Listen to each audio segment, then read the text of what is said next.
Most scams don't begin with alarms. They begin quietly, in moments that feel ordinary. A text arrives on a normal day. No urgency, no warning signs, just a message from a number you don't recognize.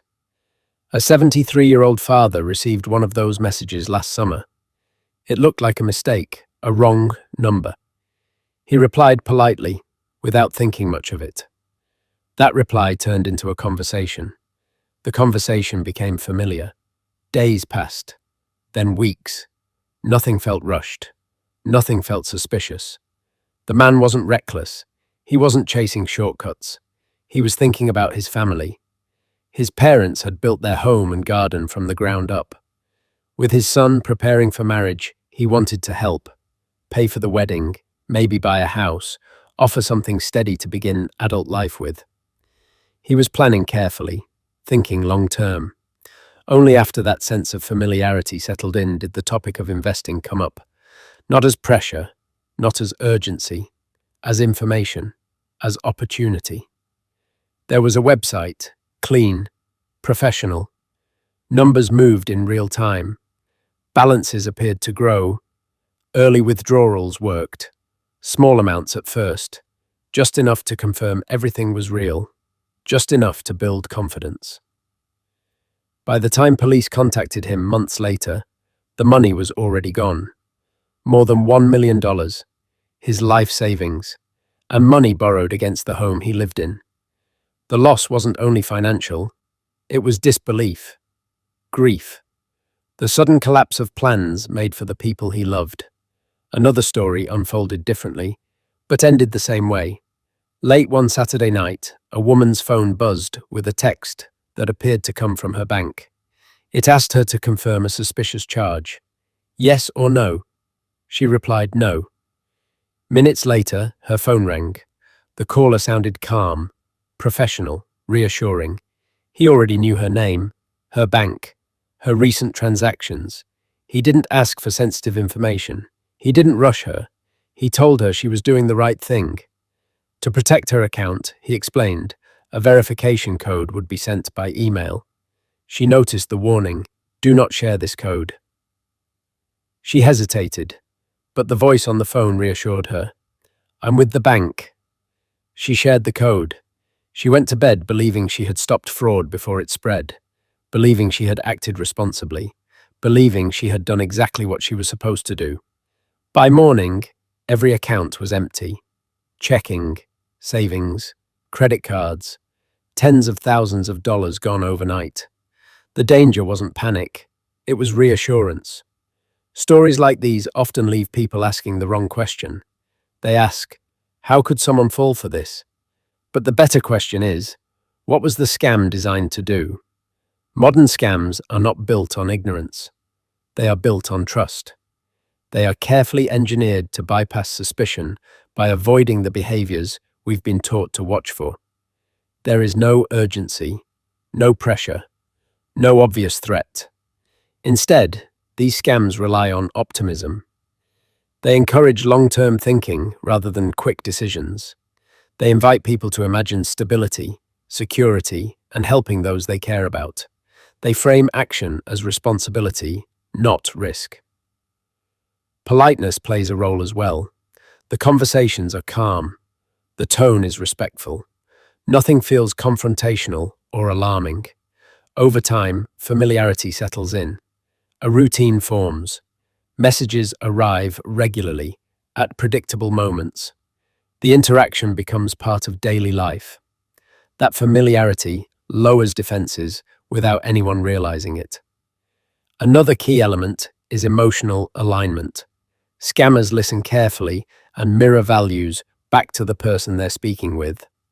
Family matters. Planning ahead matters. Doing the right thing matters. When doubts arise, they are met with reassurance rather than pressure. Explanations sound technical, measured, and reasonable. Questions are welcomed. Hesitation is normalized. This makes it harder to recognize manipulation, because nothing feels manipulative. Older adults are often targeted not because they are vulnerable, but because they are capable. They tend to think long-term. They plan. They value stability and responsibility. They are accustomed to making considered decisions rather than impulsive ones. Many have financial footing, life experience, and confidence in their judgment. That confidence becomes part of the design. Another factor is privacy. People who are careful often don't immediately share financial conversations with others. They assume discretion is part of being responsible. That quiet space between a decision and outside input is where these scams operate most effectively. Modern scams don't look like emergencies. They look like opportunities or responsibilities, and that is why shame has no place in this conversation. The success of these schemes says nothing about intelligence or caution. It speaks only to how precisely they are engineered to blend into ordinary life. Protection doesn't begin with suspicion, it begins with awareness. Being careful does not mean being closed, and slowing down does not mean being afraid. One of the most important shifts is understanding that verification is not distrust, it is simply clarity. Modern scams depend on movement, on people acting before they pause. So the most effective protection is often the simplest one, stopping long enough to think. Unexpected contact that becomes familiar deserves attention. When a stranger's message turns into a routine conversation, that familiarity should be questioned, not with fear, but with distance. Financial topics introduced casually are another signal. Legitimate institutions do not weave investments or account actions into friendly conversations. They operate through formal channels, not personal rapport. Requests to act privately or quietly are especially important to notice. Any situation that discourages outside input benefits only the person making the request. Scammers often frame money movement as education. They explain processes step by step. They make it feel like learning rather than risk. That framing is intentional. Verification codes, urgent confirmations, or requests to approve actions should always be treated with pause. Even when messages appear legitimate, even when voices sound calm and professional, protective habits don't require expertise. They require conversation. Pause before responding. Verify information using contact details you find independently, not links or numbers provided to you. Talk decisions through with someone who is not emotionally involved and has nothing to gain. Discomfort matters, even when logic seems sound.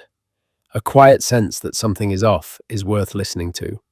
Scammers rely on isolation. They need their conversations to remain private and uninterrupted. Protection grows through connection. The moment a decision is shared, the spell often weakens. Awareness is not about assuming the worst. It is about creating enough space for clarity to enter. If you discover that you've been scammed, the most important thing to remember is this: you are not alone and you are not at fault. The first priority is time. Contact your bank or financial institution immediately. Ask them to freeze accounts, halt transfers, and document what has happened. In some cases, speed is the only leverage that exists.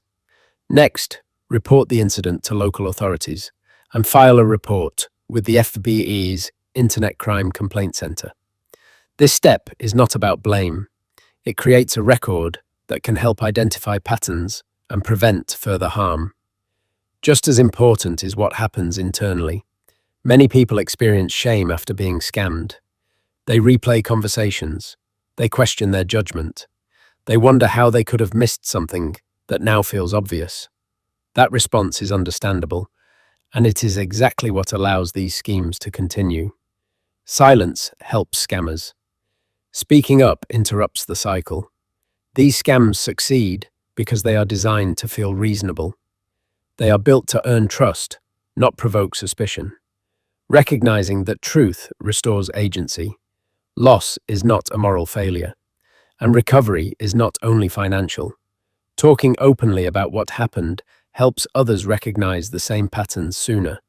It replaces isolation with connection, and it turns a private loss into shared awareness. Awareness is not about fear, it is about dignity. It is about slowing down, staying connected, and trusting that clarity grows when we are willing to speak, even when it's uncomfortable. That clarity is how we protect ourselves and each other.